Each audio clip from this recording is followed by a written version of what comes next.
Hey guys, short video tonight, just to touch on a couple of topics.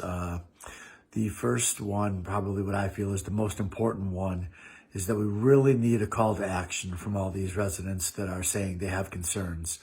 It's one thing to let somebody else lead. It's another thing to not be active in contacting the Illinois Department of Public Health, the Illinois IEPA. You know, when our elected officials at the city level or at the state level contact these groups and say, hey, we have residents that are concerned, and they're able to turn around and say to them, I've only heard from one or two people. There's nothing for me to do. That's not a real concern. That is letting them off the hook. That's giving them an easy out. So you need to be contacting, whether it's by phone or whether it's by email, Illinois Department of Public Health and the Illinois EPA, and letting them know that this issue is not going away, that between the air filter samples and the soil samples, there is enough evidence there to say there's a problem. We need them back here doing additional further testing. Because I'm going to tell you, the city of LaSalle does not have a large budget. They do not have 80 grand to do further testing.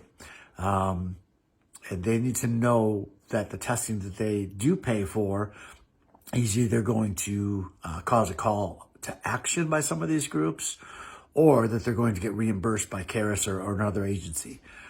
So again, it's up to the residents of LaSalle to put some pressure on these agencies to respond and to acknowledge the safety and health concerns that we all have.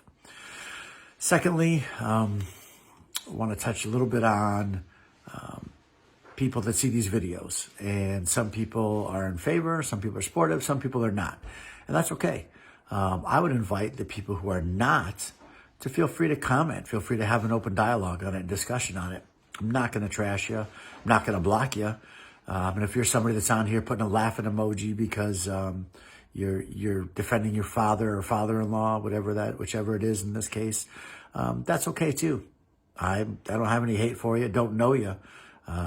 Can't really dislike somebody I don't even have any interaction with or knowledge of. So if you want to defend the fire chief, that's totally up to you. I'd do the same if that was my family. So no hard feelings about that. But again, if you want to have a discussion on it, we could do that as well.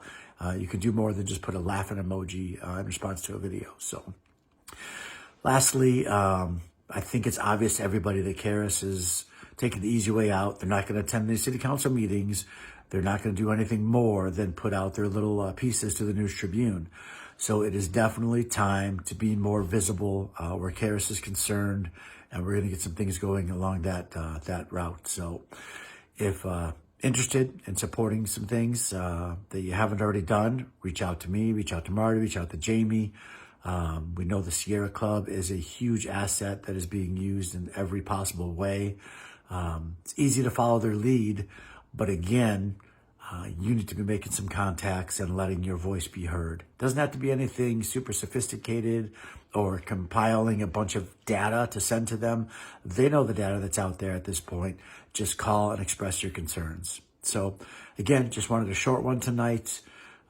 We need to provide more ammunition to the city, to Lance Yednock, to people who are hopefully now in our corner and hearing our concerns, because they need to be able to say to these agencies that they're getting the same calls that we're making to them as well, so that the expressed concern is definitely out there and on the record. So that's it for now. Keeping it short and sweet.